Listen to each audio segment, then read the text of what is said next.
So good morning, everybody. Alderwoman Coggs is on her way over, so we'll be starting after she gets here. So just want to welcome everybody to the 2019 Lunch and Learn.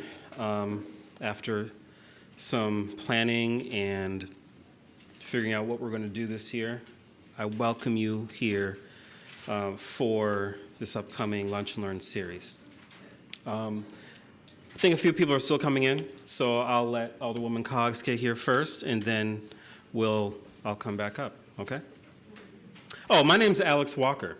So let me just give you a brief background about how this thing came about.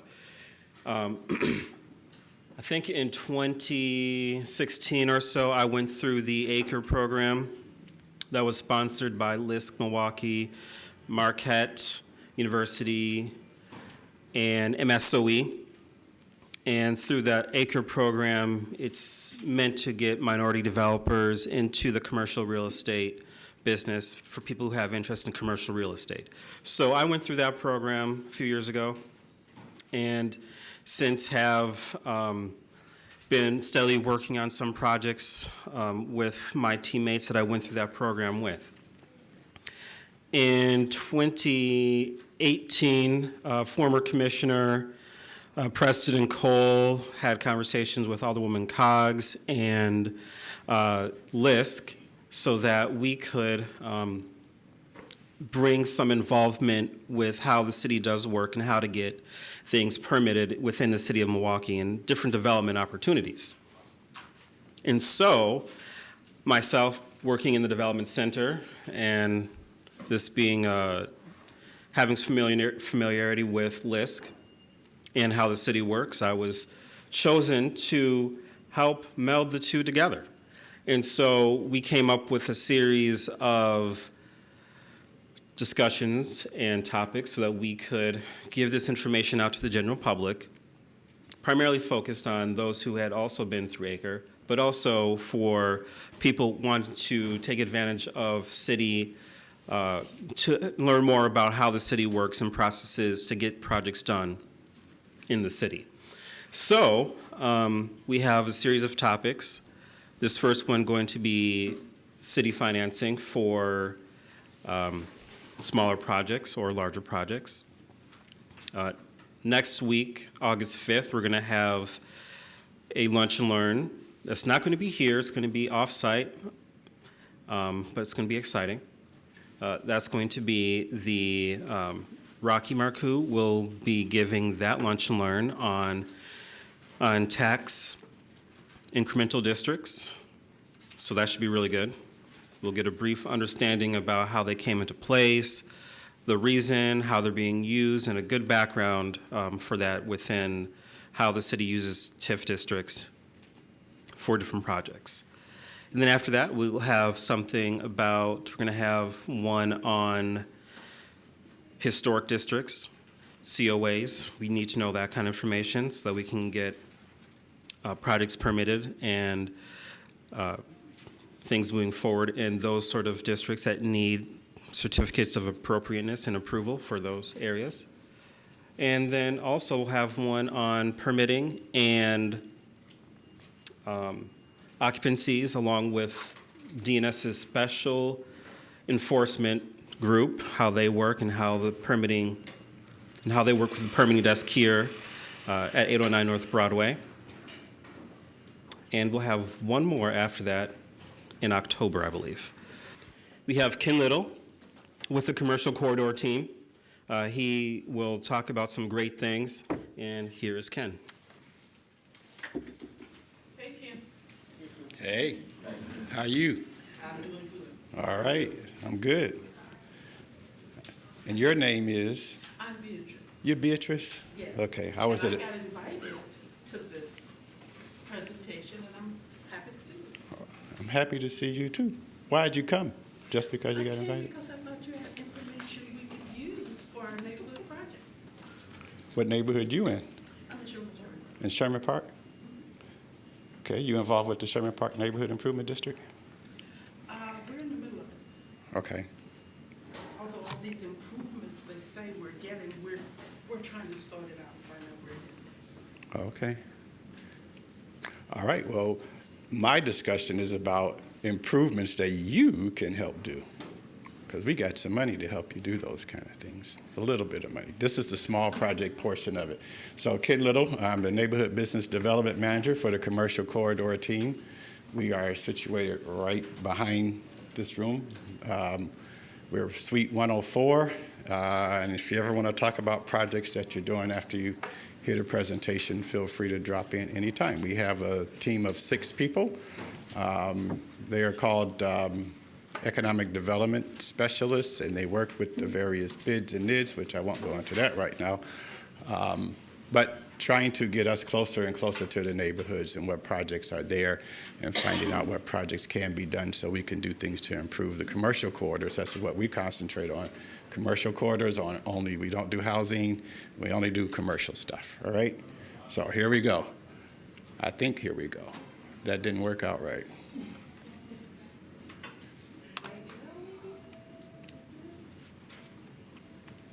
All right. So we in the commercial corridor team, we have these are our basic grants that we have. We have a signage grant that gets you 50% of a project cost up to $2,500, and we have facade grants, we have white box grant, and we have a retail investment fund. And I'll give you the details of each one of those grants as we kind of go through.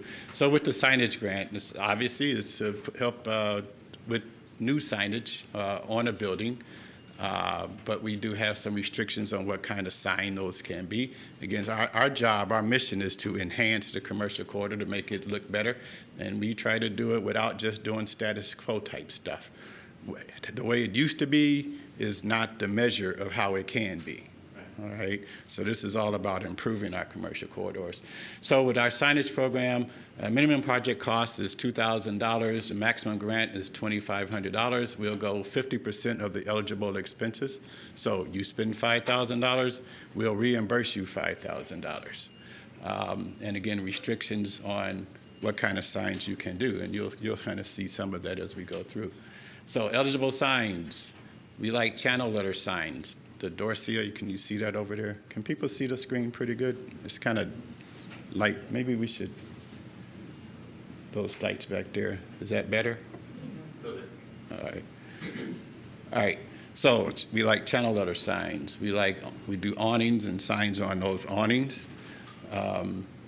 Monument signs.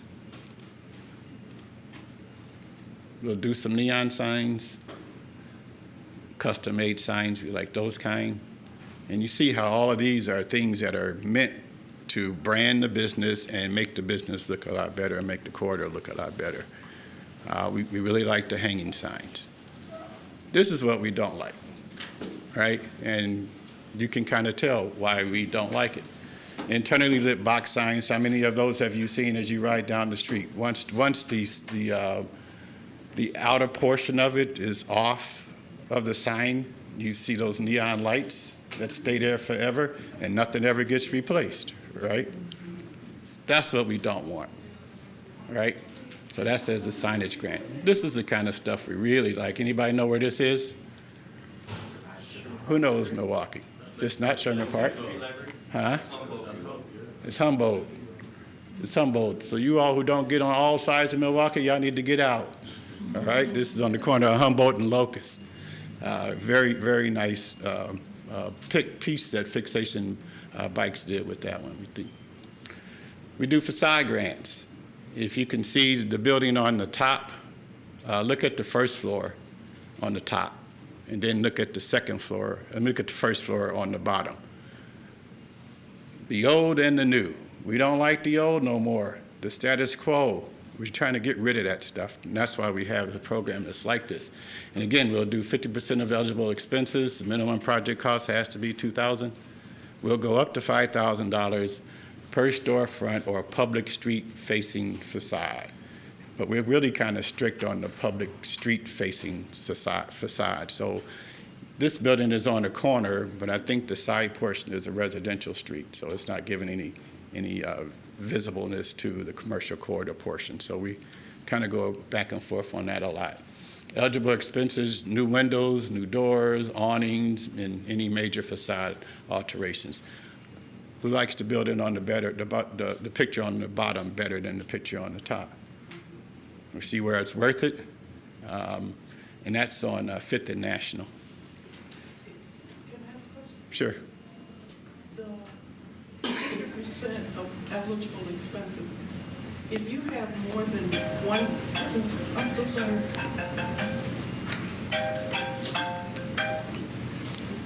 That's a good time to say, silence your phone. If you have more than one business in a building, is each business eligible for a grant? I'll just say you come and talk to us and we'll work through all the intricacies of that. So, I've seen this building, mhm, and you're right, it's quite an improvement on what was there. mhm. But if, I will come and talk to you, because if there were 3 or 4 different buildings, businesses Yeah, on the. just know we're trying to spread the wealth. Okay, I'm not trying to put all my money in one building, okay. or all of our money. These are But I was tax just dollars. wondering about- Yes, ma'am. And is that just for existing buildings, or are these grants eligible for new development also? We really try to stay as far away as we can from new construction. All right, $5,000. What difference is that going to make on any type of new construction? Right. So that was. Is she? I can stop. Okay. So if this is the part of a larger development, then we can include some lighting and landscaping and fencing and things like that. So. In addition to the 5,000? No, within the $5,000. So facade grants, examples of what we do. Who knows this project? All right, 5,000 noodles to the person who can tell me. Where is it? What street? 16 All right, what it used to be? A tavern, You call it Outpost. Why you call it Outpost? because I thought there was a health food store. Used to be. Yeah. I think It used to be a tavern. it's more commonly known as Juice Kitchen. Right. So what was it before that? A tavern. A tavern? You know who owned it? It was called, Was it Surfside 16? called what? Surfside 16? That's right. That's right. Okay. That's what was. That's what it was. That's what is. All right? Status quo. We're not talking status quo. We're talking things that's going to change the way people, when they ride down North Avenue now, you have a different mindset when you see this than you do when you see the building that's kind of boarded up, the small windows that people say is for security purposes and all that, those kind of things. There are studies that say that those small windows probably make it more dangerous than, more safe, less safe than more safe. And so you have open places people can see in and out, and those are kind of things. So that's what we try to do with our facade grants. Again, 50% of eligible expenses, limited. Oh, I'm sorry, I've gone to white box. So any more questions about facade? All right, so white box is the next grant that we'll do is 50% of eligible expenses, like all of them. This is limited to $10 per square feet. So if your building is 3,000 square feet, it's 2,500 square feet or more, you can qualify for $25,000. If it's less than that, then you'll qualify for the lesser amount. So if it's 1,500 square feet, then the most you can get in this one will be $15,000. Okay? Eligible expenses are doing new ceilings, base flooring, rough carpentry, drywall, electric, plumbing, HVAC. These are for more intensive projects. And you see the white drywall that's up there. That's basically what a white box is. It's just a basic room. We don't do tenant improvements with the white box piece. And you'll hear about the RIF grant. We don't couple those two together, but you can get up to $25,000 with this. I can take a break. You want to come? I can break. You've got the busy schedule. Alderwoman Malele Akon. Thank you, Ken. Good afternoon. Come on, I know we got more energy than that. This is the first of our series of Lunch and Learn for 2019. Let's try it again. Good afternoon. Good afternoon. All right, thank you. As was mentioned, I am Alderwoman Milele A. Cox. I have both the pleasure and the honor of representing the 6th Aldermanic District. I also stand before you representing my colleagues, Alderman Khalif Rainey and Alderman Jose Perez, who both unfortunately couldn't be here today. But over a year ago, those two and I sat down with DNS, DCD, LISC, and others, and thought about ways that we could assist those who may not ordinarily have access to the information necessary to be able to develop in the city about city processes, figure out ways to deliver that information easily for them, because we want to encourage the development and redevelopment of the community by those who are of the community. So we came up with this Lunch and Learn series. Last year was our first year ever doing it. We had great attendance, and people seemed to learn a lot. So we decided to do it again this year, and this is our first of many that we will do. But these are as effective as those who attend utilize the information. I'll say that again. These are as effective as those who attend utilize the information. We don't want you to be here just to take notes. We don't want you to be here just to take up a chair. We want you to use this powerful information that you received today, plus the network of people that you will be introduced to aid you and whoever you choose to share the information with to better serve our neighborhoods, to help redevelop them. And we're here also as part of that network. Part of the reason that we wanted to do this and that we tried to make sure that at each of them, at least one of us is present, is because we wanted to show you that this is not just about having a lunch and learn, it's about you expanding your network as well. Development and redevelopment is not just about the processes and policies, it's also about the people. So take advantage of the people that are here before you, take advantage of the people that you're sitting next to, and take advantage of us as Alder people here at the city, here to serve you.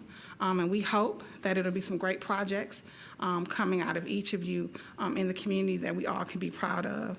Thank you again.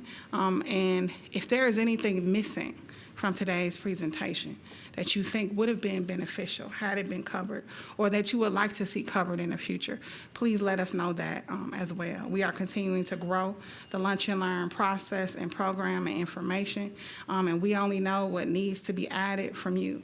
So please do that. So thank you, enjoy your day. And lastly, I just want to do a plug. August 3rd through the 10th is Brownsville Week. I encourage any of you interested to please participate in a series of events that we have, but one in particular that may be of interest to each of you. On Tuesday, August 6th, there is a Building Brownsville, or Real Estate Opportunities in Brownsville event from noon to 1 at the Retreat, 2215 North Dr. Martin Luther King Drive. So specifically, those of you interested in Brownsville and potentially developing in Brownsville, I would encourage you to come through for that one. And the second Lunch and Learn will also be a part of Brownsville Week, and that's on Monday, August 5th. The info session on TIFs, and that's from noon to 1, and that'll be at Jules Caribbean Restaurant. At each of those events, lunch will be provided. Thank you, guys. A schedule is outside on the table, too. Thank you.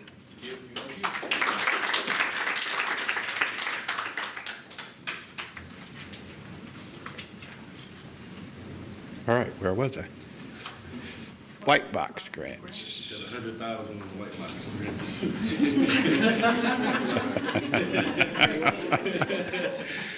Now that'll wake me up real quick. That'll wake me up real quick. All right, so white box grants, there are a little more funds go out for white box grants. It's to fix up, the signage is self-explanatory. It's a sign. The facade is for the outside of the building, and the white box is for the inside of the building. And these are all buildings located on the commercial quarter. So you can get up to $25,000. They did the eligible expenses, and that it can't be combined with the RIF, which I'll tell you about in a second. So those are the pictures that you see what a white box kind of looks like. Most of the monies that we get from that typically go to new electric, plumbing, and HVAC type work and the drywalling. And we get into gray areas when people want to use it for tenant improvements. It's not to build out the space for a new tenant is to fix up the space so a new tenant will be interested in maybe coming into that space. All right? So this is just an example of one that we did, and that's kind of how it ended up when it was done. So the flooring and everything was kind of missing on this project, and that's on South 2nd Street. So general information, all of our grants are reimbursements. That means you spend the money. At least all of these grants are reimbursements. You spend the money first, and as long as you're in compliance with all of our rules, which are not that many, then you'll get your checks back for the 50% on a reimbursement basis. You can't start the work and then come to us and apply for the grant. You have to get the grant approved before you start on the work. And you're encouraged to work with development centers so they'll know what you're doing and you'll know the ins and outs, what permits are required and so forth and so on before you get too far down the road and going with a project. We think our submission requirements are pretty simple. It's just a completed application, which you can find on the website. If you're renting the property, then we need to have written consent from the owner of the property. If it's your property, then no problem. Documentation in terms of pictures of what you think or renderings about what the project is going to look like. That's especially important for the Façade Grant and, well, for all three of them really, but especially for the Façade Grant, what the building is going to look like on the outside. We asked for 2 competitive bids from contractors. That's our way to help you make sure that your costs are kind of in line. If one is way high and maybe they're not the right one because they're kind of exploiting. If one is too low, maybe they don't know what they're doing or something like that. I don't know, but you get 2 of them, you get a chance to compare them and then make better decisions as you go along. We'll do a site visit. Part of our team, they'll come out and they'll take pictures of the before. You do the project and they'll help you with anything that you need to do. We do a lot of hand-holding. We kind of pride ourselves on walking through the entire process with the people who are going through there. We don't cover code violations, and we don't give taxpayer money out to people who don't pay their taxes. All right. The Retail Investment Fund, anybody recognize this location? All right, Fond du Lac Avenue, right? Okay.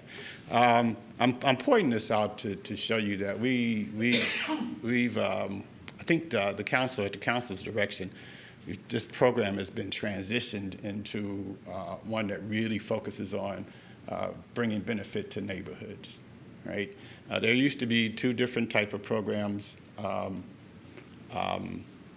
There was a downtown program and then there was a neighborhood program, and the parameters were different. So we've since eliminated the downtown differences in parameter, and we try to focus our dollars into the neighborhood. That doesn't mean that there might not be a project downtown that warrants getting a grant for some of this, but we primarily try to go into the neighborhoods. So the Retail Investment Fund. This one is the one where you can get the most dollars. It's up to $50,000.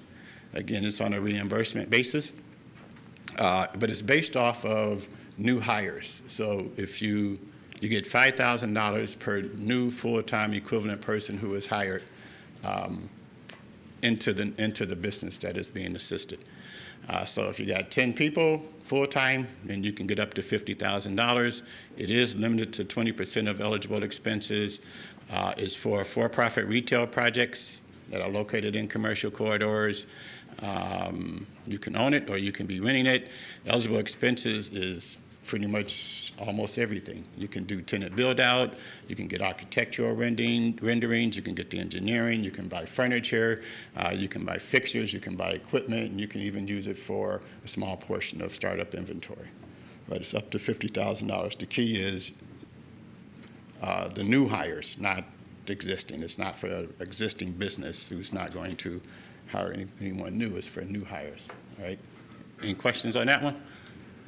I had a question. So what's the reimbursement timeline as far as when you're done with your budget? We say 4 to 6 weeks, sometimes sooner, sometimes it's a little bit later, but that's why we try to walk with people through the process so we don't have any bottlenecks. So, example, this is a before, just a wide open vacant space. This is on 644 South Fifth Street, a fuel cafe, and these are the pictures of what it ended up becoming with the use of the retail investment fund. So it's a totally built out business that was in an empty warehouse. So for all of our projects, ineligible properties, again, if you're delinquent on your taxes, then we won't start the application process. If there are code violations, our dollars cannot be used to fix code violations. So if you have code violations, then you have to take care of those before you get started. Properties in litigation or condemnation or receivership are not eligible. Properties owned by religious groups, properties on which taxes are being paid but have nonprofit uses. Both of those get to the fact that these are general fund dollars, and these dollars are paid by property taxpayers. And so those who are not paying property taxes, it's hard for us to justify giving them those funds. And exclusively residential buildings are not eligible. We do commercial properties on commercial corridors. Nonprofit agencies, these are, again, ineligible organizations, nonprofit agencies or entities or businesses. Schools are not eligible. Daycares, we're lightening up on a little bit. Main reason is because there are a lot of daycares located in the neighborhoods. But there's so many daycares that we're only going to do it if it's something special. You know, if they're making a real difference on a commercial corridor. There might be one or two of them that are that way. But if you're doing the same thing as the daycare that's located 3 doors away from you, then we're really not interested in doing that kind of stuff. Kind of feel what I'm kind of getting at? If it's, we're not trying to be punitive because it's a daycare center, but we're not trying to just replicate, which in some cases some people might think are not great decisions when you have 5 of the same businesses on the same street, which is competed in the same market and that kind of stuff. Encourage innovation. Encourage innovation. Encourage innovation, yeah. Currency changes, including check cash in places and non-bank financial retail outlets are not eligible. Taverns and liquor stores. Gun shops, pawn shops, cash for gold businesses, those we call all the sin businesses. Those things are not eligible. I will tell you, okay, liquor stores we're probably not going to do, but we've had some cases where some people have done some little slick moves, and you know it's going to be a grocery store. And the only groceries are potato chips. And then you've got this glass partition where there's nothing but liquor behind, and most of the people, when they come into the door, they go straight to the glass partition. Nobody's buying any groceries. We kind of look out for those kind of things. Now, taverns is a touchy one. Just a regular tavern, we probably would not support, but if it's a little bit different, where it's, you know, like social lounges, where I think is the modern day term, things like where people are coming in and staying for a little while and not just sitting at a bar and drinking. We've kind of dibble-dabbled in that area, and it all depends on what the positive impact is going to be on the community. All right. Last but not least, this is the one we keep in our back pocket, and you have to know us well to learn about this one. We don't tell everybody about it. Mainly, look who's out there. Hey, Candace. Anyway, I won't use her as an example. But Commercial Foreclosed Renovation Fund is something that the council funded for the first time, and I think it was in 2015. The purpose of it is to encourage or incentivize the purchase and renovation of tax foreclosed properties that the city takes back that are located on commercial corridors. And so this fund goes up to $75,000, and you can do, is to help with the rehabilitation of the property. So it's kind of generic. It's the signage, it's the white box, it's the facade, it's whatever it needs to rehabilitate the property. You get to up to 1/3 of eligible expenses, again, for-profit retail, on commercial corridors. Building has to be city-owned commercial property that's been tax foreclosed. And what we tried to do with this is different than the others. The others are all reimbursables.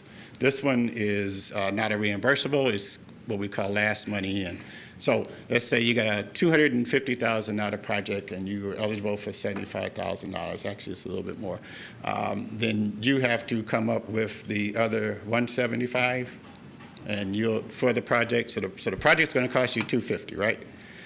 We grant you $75,000. You have to spend your $175 first, and then we'll put our money in last, right? So you don't have to spend $250 to get our $75 back. You spend your $175, and then our money can go in.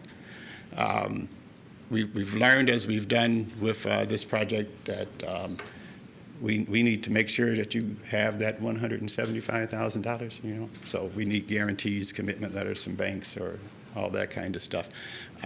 It's tough to do it when you kind of pay as you go type stuff. So we're a little tighter on this, but this is a great example of, this used to be a dry cleaners at one time. I think it was a gas station at one time, and now it's Ys Pizza on the corner of 56 and Valete, which again, tax foreclosed city-owned property that would have just sat there and done nothing for months and months on end, you know, if it wasn't for the incentive. This is another one, the Tandem restaurant people are familiar with on Fond du Lac Avenue. We helped with the restoration of this project. It was closed. It was the oldest tavern, I think I heard, in the city of Milwaukee. Now it's a restaurant that has a bar. So that's how we, you know, that Wayline type thing. But it's more restaurant than it is a bar. So we helped with that one. So that's our website, milwaukee.gov/DCD. That's where you can go to Business Toolbox, and you'll see our applications that are there, and so forth and so on. And that's just other business resources. Our brochure is out there, and if you picked up one of our brochures, then you can see all that stuff there. Questions? Yes, sir. I didn't want to take up the whole hour. I didn't take up but 15 minutes. Yeah. Two questions. Yeah. Real quick. I'm sorry, you probably explained this, but is a commercial corridor just something that's zoned for commercial use? It does have to have a commercial usage, but, you know, basically we're talking main streets. We're talking where businesses are on the street. You know it when you see it. Okay. I will tell you, though, it's a good question, because we have one area in the River Works area where they're actually doing something different, being innovative, and taking what was a manufacturing area, and they're kind of converting it now into a commercial corridor that has a retail presence. They have some brew houses over there, and they've got some maker spaces over there, and they convinced us that although this looks like it's just a business park, it's going to be something different. And so we started supporting those kind of things. And my other question was, thank you. The other question was about how much would you say, or do you guys have feedback from people who've done developments or rehab or whatever, as far as how long does getting the city involved add to the process time as far as the work, the project work? You guys have anything on that? Well, our committee that does the approvals, they meet once a month. If you get your application into us 2 weeks before that meeting, then we'll have it prepared to get the approval. So from that standpoint, it's 2 weeks. But the lead time is your time. You know, when are you going to get us the application, a completed application, and all of that kind of stuff. So however much time it takes you to get the 2 bids or proposals, which is probably the longest time. So once it's approved, then you can get to work. Right? Yes, Sue. Is the city considering any other grant programs that would focus on commercial corridors in neighborhoods that have had more disinvestment over time, or where there's a real concentrated effort to, really make an impact in a certain part of town? Has that been talked about, or is that being?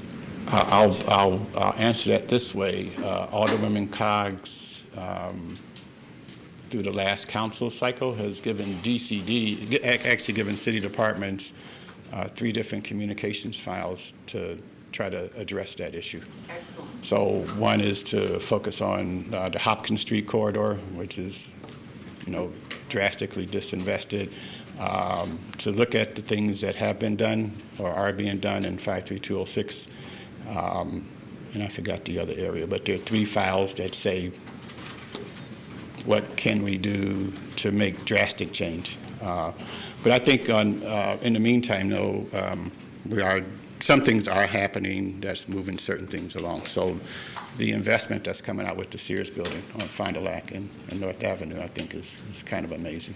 So I think the city is creating a TIF over there to do that kind of stuff. I'm being pushed out. Thank you. Thank you, Ken.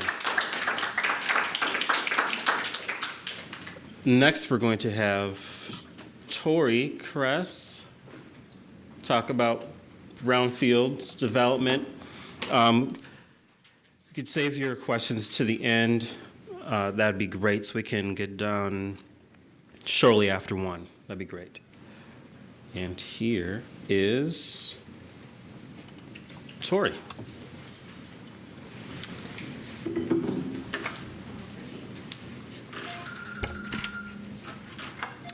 Great. How am I? Can you hear me all right? Always have to pull that thing down a little ways. All right, my name's Tori Kress. I am with the Redevelopment Authority of the City of Milwaukee, and I am sort of pinch hitting for Dave Miskey today, who heads up the Redevelopment Authority. I'm going to talk a little bit about who we are and what we do, and then focus on Brownfields, which is the area that I focus on. So just real quick, the Redevelopment Authority is an independent corporation created by state statute in 1958. So we derive all our powers solely from state law. In terms of our mission, to eliminate blighting and slum conditions that inhibit neighborhood reinvestment. We want to foster and promote business expansion and job creation, and we want to facilitate new business and housing development. In terms of our operations, so the things that we actually do on a day-to-day basis, I have 2 slides on this. We prepare and implement comprehensive redevelopment plans, assemble real estate for redevelopment. We're empowered to borrow money, issue bonds, and make loans. And we can condemn property or use eminent domain in furtherance of redevelopment objectives. We also assist displaced families and businesses in relocation, manage housing and economic development projects, and manage property and investigate environmental issues. So this is brownfields, which I'm going to talk about here in a minute. And sometimes we have testing and cleanup funds available to help that process.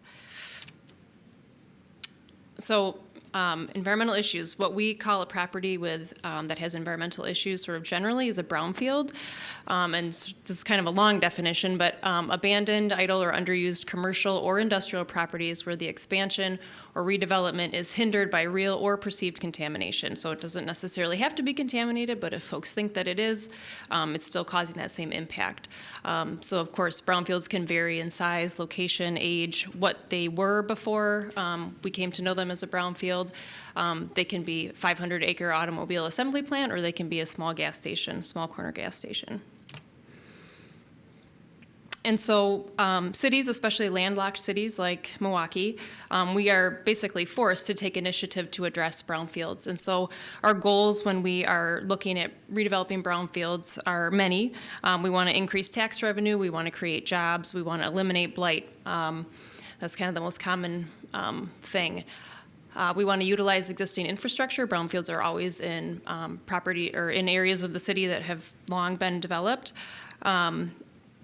And then we want to improve and protect the environment. We want to revitalize residential, commercial, and industrial areas. And so just a little bit about sort of what the brownfield process can look like, brownfield redevelopment process. You'll hear some of these terms, and if there's questions, I can take those at the end.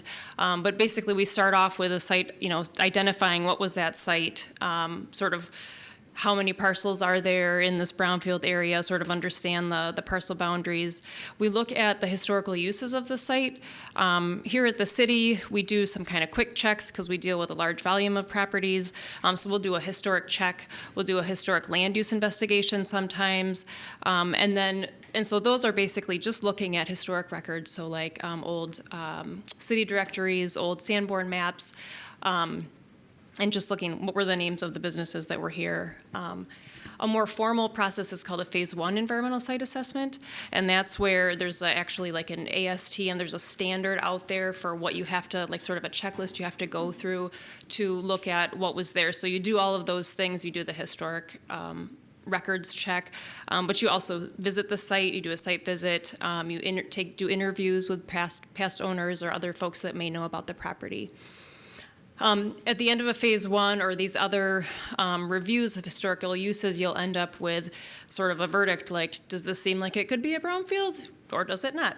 If it does, then you'll go into Phase 2 environmental site assessment or site investigation, and this is where you actually go out and take soil samples at depths. And sometimes actually install monitoring wells to take groundwater samples. Once you have a thorough understanding of the extent of contamination, so this is like horizontally and vertically, and what's impacted and what's there, then you can go about remedial action planning, which is sort of a fancy way of saying, what can we do to clean it up? And oftentimes that is helped if you know what's going to go there. So you might clean it up a certain way if you know that there's going to be a parking lot versus if you know it's going to be a green space. You would clean it up in a different way. Then you can go into site cleanup and eventually redevelopment. So that's kind of a quick overview of the process. Lots of details in the middle of that, and depending on when a developer comes into play, they may come in at different points within that process. So we tend to think about brownfields in sort of three broad categories. There are city-owned brownfield sites, and typically that doesn't mean that the city caused the contamination, but we somehow came into ownership of it, and that's kind of where we start looking at it.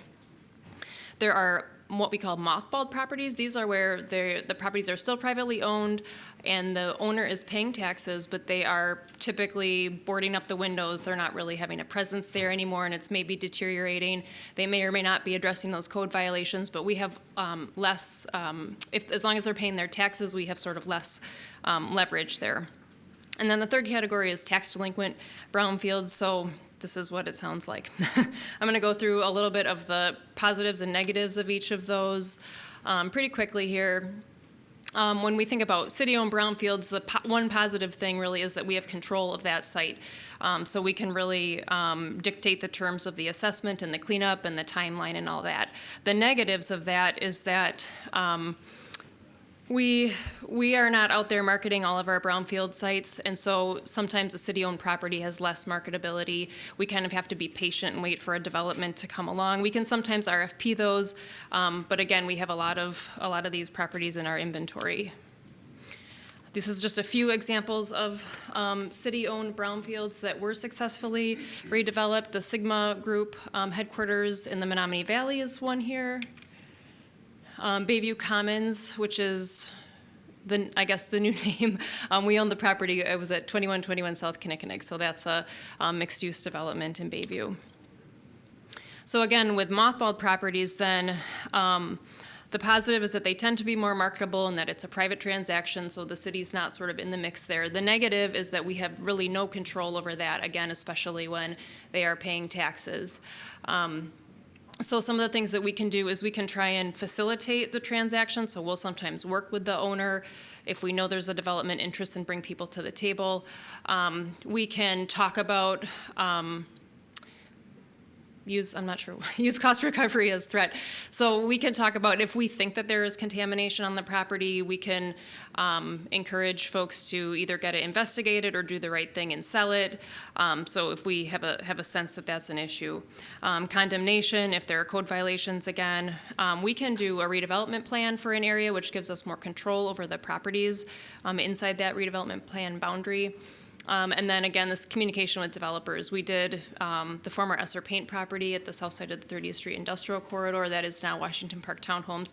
That started out as a mothballed property, and we brought parties together and pushed that through. So again, from a tax delinquent side of things get a little bit more interesting. We have on our website a list of DNA properties, which stands for Do Not Acquire, and that property, it hovers around 150 properties. These are tax delinquent properties that for one reason or another, the city has decided not to foreclose on during the typical foreclosure timeline process. And typically that has to do with liability. And again, we're sort of managing our inventory of brownfields. So sometimes we make choices to foreclose or not foreclose. The positives is that when the property owner is tax delinquent, we do have the ability to get on and test. We have to go through a right of entry process or get a special inspection warrant through court, but we can get on and say we have concerns that there's contamination coming from this property, so we can go on and test. We can get right for grants for those, brownfield cleanup grants and assessment grants, but often these properties are, there's a reason we didn't foreclose. They're often boarded up, they're often vacant. And we can't clean up. We can't get in and do cleanup or redevelopment, obviously, while it's still privately owned. A couple examples here. This is the Kaufman House, 602 South 3rd Street, that was a tax delinquent property, and it's now redeveloped. And then King Drive Commons 1 at 2774 North MLK. So the before on the left, and then the redevelopment on the right. All right, I'm going to talk quickly about resources, and I'll start with the 75106 process. And so for those cases where we have tax delinquent brownfields, there is a process. We call it 75106. That's a state statute, and basically what that means is that if someone is interested in acquiring a tax delinquent brownfield property that's on our DNA list, they can contact us, and there's all sorts of information on our website about starting the 75106 process. And essentially what that does is the city can start the foreclosure process and then essentially turn it over to the new buyer without getting in the chain of title, and it erases sort of all of those liens and encumbrances that might be on a property that's tax delinquent, especially one that's been on the list for a long time. You do need to clean up the property if you're going to get into that. You do have the option to there's like a contingency if you want to get on and do environmental testing. Sometimes we'll have information in our files and we can share that. And so there is a chance to test and see what's out there before deciding if you want to proceed with the foreclosure or with the acquisition process. So again, more information on that on our website. In terms of sort of more general financial incentives, the City of Milwaukee, our group does have a Brownfield Site Assessment Matching Grant, and I don't have a lot of the details, but again, that's online. We can match up to $15,000, so it's a 50-50 match, and that's for, you have to own the property. That is for conducting site assessment work. We also manage our Brownfield Cleanup Revolving Loan Fund, and so this is money that comes to us from the Environmental Protection Agency. So we got this money through a competitive process, and then we can issue low-interest loans to developers that can then use that money to clean up properties before they do their redevelopment. So a little bit more information online there too. And then you guys are familiar probably with Wisconsin Economic Development Corporation. They have multiple different grants for different types of, they have some specific brownfield assessment grants and brownfield cleanup grants, and some other community development grants there. And then I'll just mention the US EPA Brownfield grants. That's how a lot of our program is funded. Typically, those grants are designed to go to municipalities, so we do write for those and get those. And so there is a chance that there might be a property out there that we actually have a cleanup grant already in hand for that we are going to be working on cleaning up and redeveloping. But some of those they are opening up to nonprofits, typically not to private entities. But again, we can work through some of those other programs.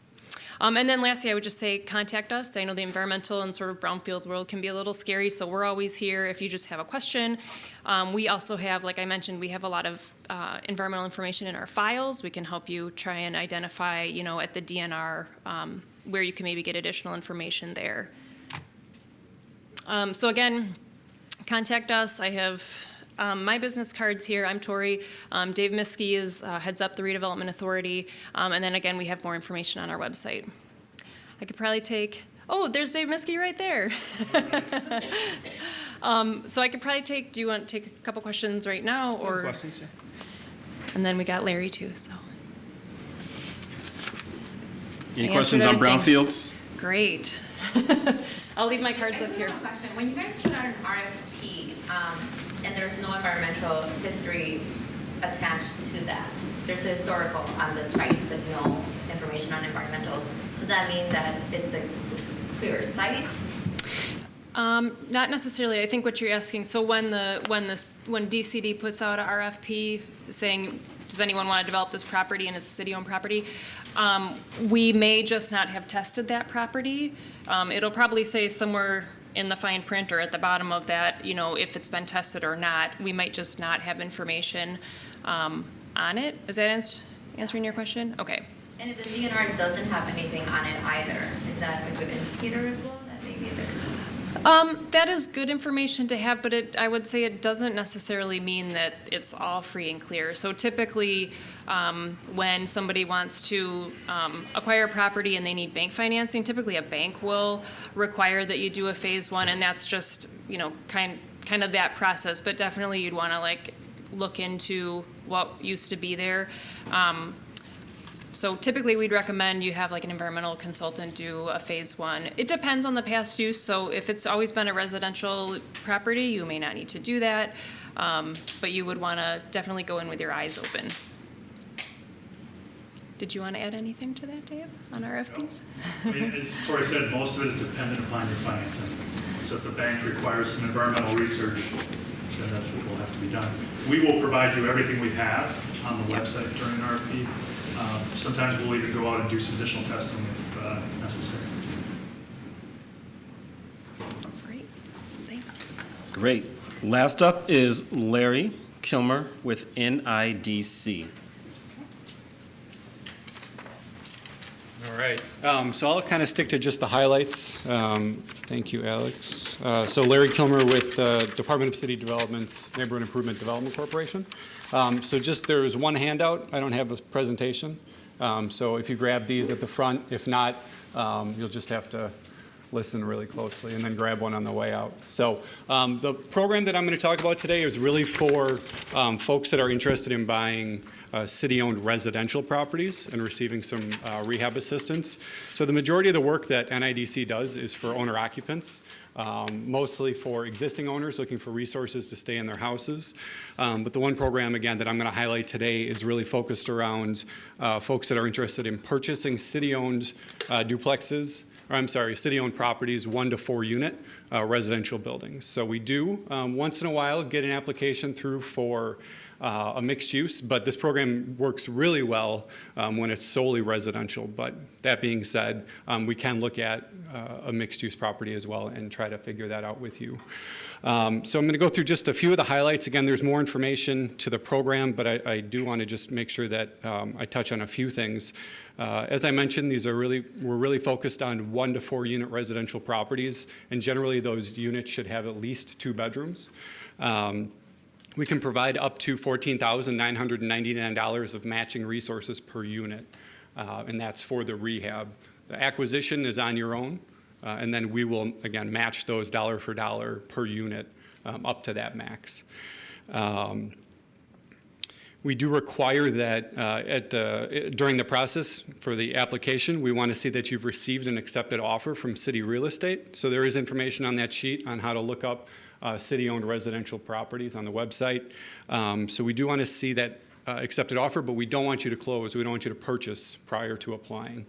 Because a lot of times folks will say, well, I applied, I'm assuming that I'm going to get the loan, and then for some reason, if you don't, you're kind of stuck because you've already purchased the property with that assumption. So we really want to have you apply to our program after your offer is accepted, but before you purchase the property. A few other requirements.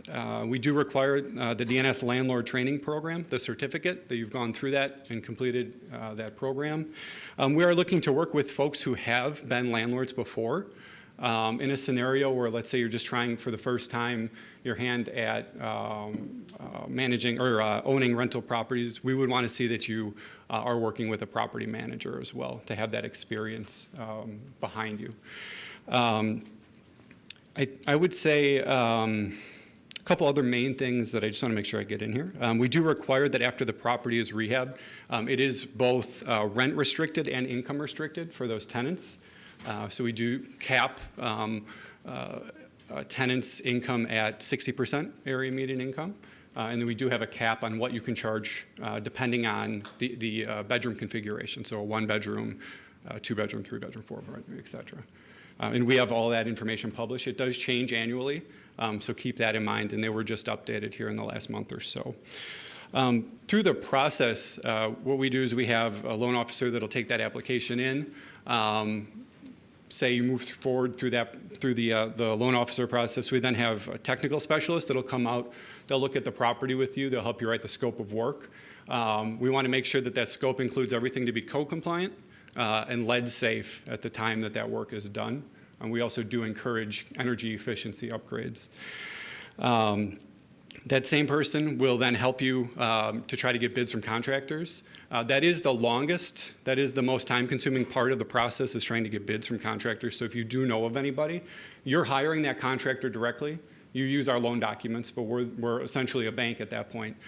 So you're hiring, you're finding that contractor, you're getting bids. We do ask for multiple bids. However, that specialist that comes out and writes that scope of work with you, they will provide a cost estimate of what we believe the project should cost approximately, so that if you only end up getting one bid, or if you get 2 bids, one's really high or really low, at least you'll have our number to bounce that off of as well.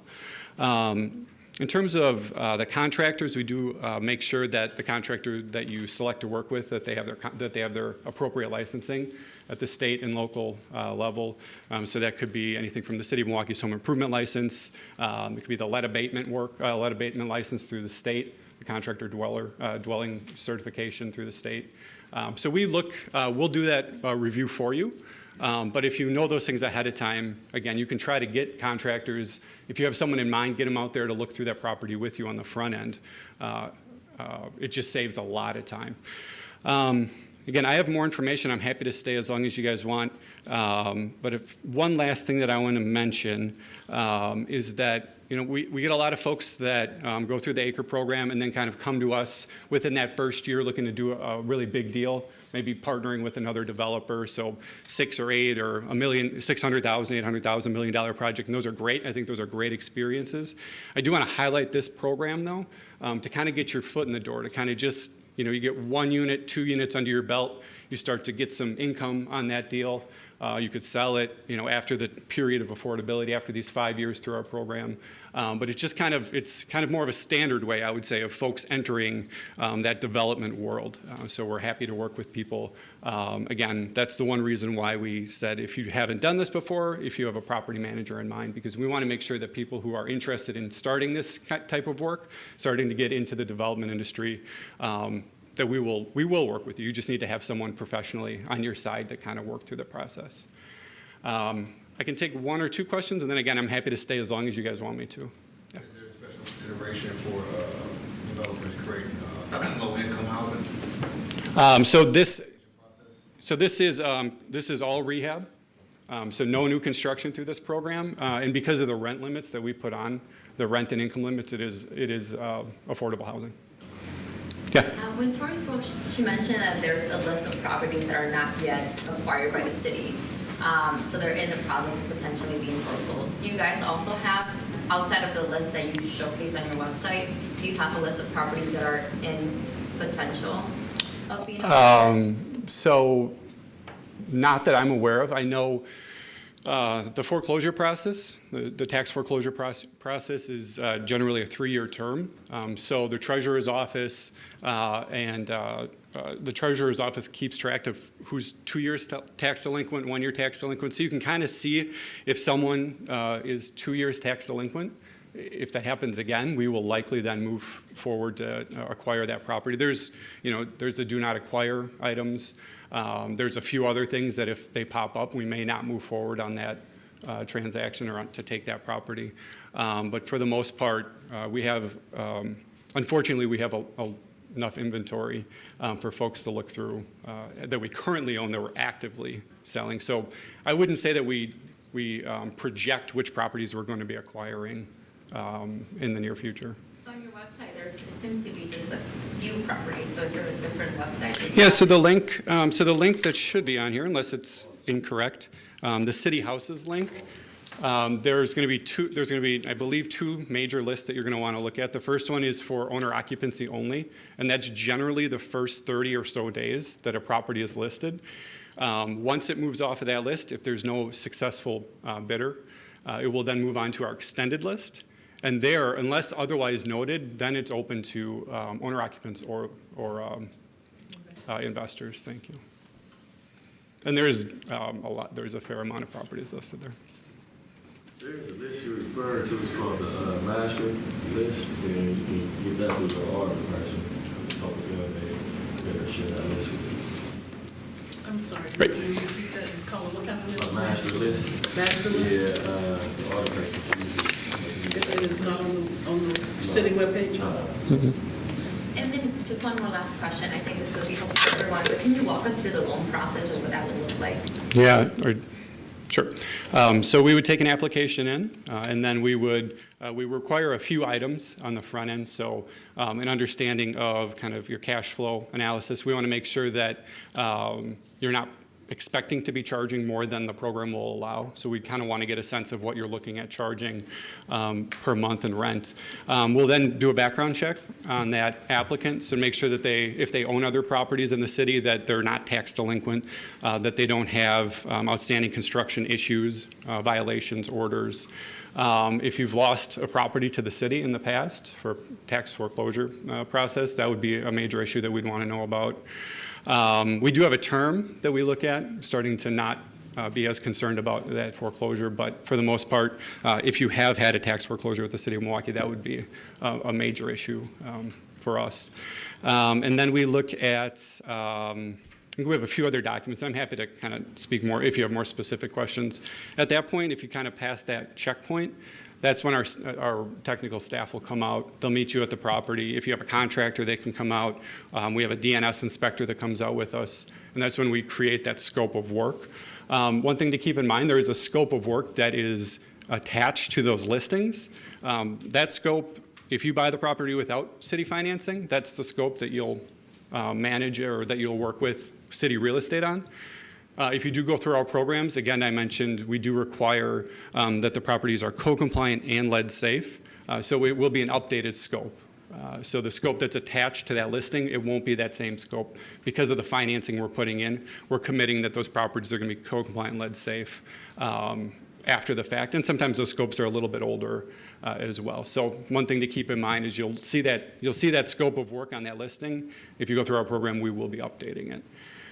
So once the scope is updated and approved, we then put it out. We do have a public bidding process through eNotify for contractors to bid. Again, if you have contractors that you know you would like to work with, get us those names before you even get too far in the process, because we can vet them. If they look good, they should be out there bidding as soon as the scope's done. If they maybe need one license or they have one issue or they owe the city a little bit of money, they can work on that while we're finishing that scope and getting it out to bid. So it is good if you do have a contractor in mind to let us know their name, the business name, the owner name, because we can give you the thumbs up, or if there's an issue, that's something that they can be working on in the process. Once we get those bids, then we bring them back, and we have an internal loan review committee that meets weekly. And then after we approve it at loan committee, you can then work with real estate on closing that transaction. We'll close simultaneously, so you can close on our financing with the sales transaction. And then work starts. So your money goes in first, and our dollars are the last in, because we then want to confirm that you have that certificate of co-compliance, that you do have that lead clearance. It's not a reimbursable. We will pay the contractor directly, but they are the last dollars in the deal. And then at that point, once you have construction completed and once you have a tenant that you're interested in putting in the unit, get that tenant to fill out some documents that we have, because we need to confirm their income. don't sign that lease prior to getting us that, because if you're stuck, if you put someone in the unit that's over income, you're in kind of a tough spot because you can't evict anybody for being over income. So we want to get that tenant information first. We can then confirm that they're qualified, and then that clock starts at a 5-year forgiveness. And after 5 years, annually, you have to submit a document that states that tenant's income and what you're charging. If that's compliant every year, we do a couple random re-inspections for that 5-year term, and then as soon as you hit that 5-year term, as long as the tenants have been compliant and as long as you pass a final inspection, it's completely forgiven. So there's no payback, there's no interest. As long as you're compliant for those 5 years after the work is done and we confirm that first occupant is compliant, our debt is satisfied then. Thank you for asking. Larry, can I just add? Yeah. If you know you need landlord training, please sign up as soon as you find out that you need it, because it usually books up a couple of classes in a Yeah. month. But I'm almost behind right now. So if you know you need it, sign up yesterday. And we'll want it, if you apply and you don't have it yet, we'll give you that leeway of making sure that you're getting your name on that list, that you're going to that class. You don't need it for us to move forward, but we are going to want it before we do that internal loan committee approval, which is generally a month or so. I'm happy to stick around and ask any other or answer any other questions. So, thanks, Alex. Thank you, Larry. Thank you for everyone for coming out. We saw a breadth of different programs, from single-family home owner occupant to larger scale brownfield redevelopment. Each one has its own challenges, but each one is a good program. And so if you are thinking of anything to do, get your financing together, get your plan together, get your architects, engineers, everyone together who put together a good project, and come in and see us. My name's Alex Walker. I work here at the Development Center here at 809. I'm a building plans examiner, so I issue building permits, so residential, new construction, rehab, any of that. If you have any questions about zoning, anything about building permits, you can come see us. Any other last questions, comments, ideas? Does the landlord training have to be renewed? I don't know. Does landlord training have to be renewed? We just require that you have the certificate. I'm not sure if the program updates. Does the program update? I update it all the time as new stuff arises, but we don't have a requirement. You know, I mean, if you took it, technically, if you took it 20 years ago, it's right. Okay. It's still okay. Is the information that you got 20 years ago bad? Yes. So if it doesn't expire, then I would say on our end, we don't have anything in place right now to require updates. We might, thanks for the idea, but at this point, that's right, keep asking questions. At this point, as long as you have that certificate, we don't have any mechanism in place right now to ask you to update it. Go ahead. How do you get your certificate if you lost the others? Well, if you buy a fruit basket right next door, room 110, with my name on it, so you just email me with the year and hopefully the month-ish when you took it. Last August. I can work that out. Well, great. Thank you for coming to our first Lunch and Learn of 2019. Next week, we are at, next Monday, August 5th, we are going to be at, what's the name of it, Tina? Jules Caribbean Restaurant. Lunch is apparently being provided. So a light lunch. So come out there. It'll be a great. Rocky is going to be talking about TIF districts, TIDs. Should be really interesting. Thank you.